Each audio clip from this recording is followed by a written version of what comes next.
Hello guys, welcome to Anshu we blogs.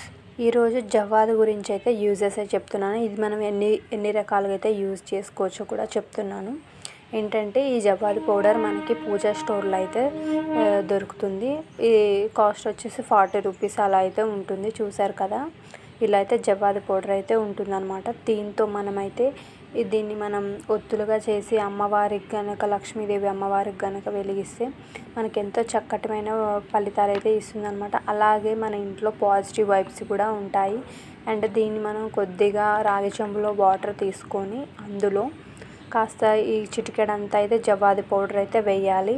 ప్రతిరోజు ఇలా వేయడం వల్ల అయితే మన ఇంట్లో పాజిటివ్ వైబ్స్, అలా టెంపుల్లో అయితే ఎలా మనకి స్మెల్ అయితే ఉంటుందో అలాంటి స్మెల్ అయితే మనకి మంచిగా ఇంటి నిండా అయితే ఉంటుంది. అలాగే ఈ జవ్వాదు పౌడర్ని మనం రోజు బాత్ చేసే వాటర్లో అయితే చిన్నపిల్లగాళ్ళకు కూడా ఈ జవ్వాది పౌడర్ అయితే వేయొచ్చు. మనం కూడా అయితే ఈ జవ్వాది పౌడర్ కొద్దిగా వేసుకొని చిటికెడంతా వేసి మనం ప్రతిరోజు బాత్ చేయడం వల్ల అయితే మనకైతే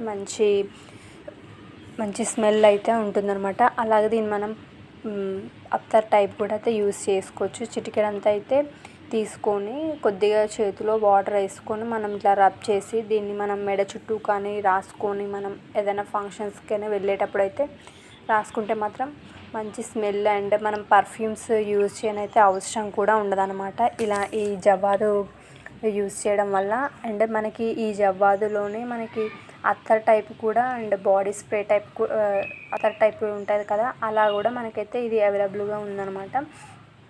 మీకు కావాలంటే మీరు కూడా ట్రై చేయండి. అలాగే ఈ జవ్వాదులో కూడా ఏంటంటే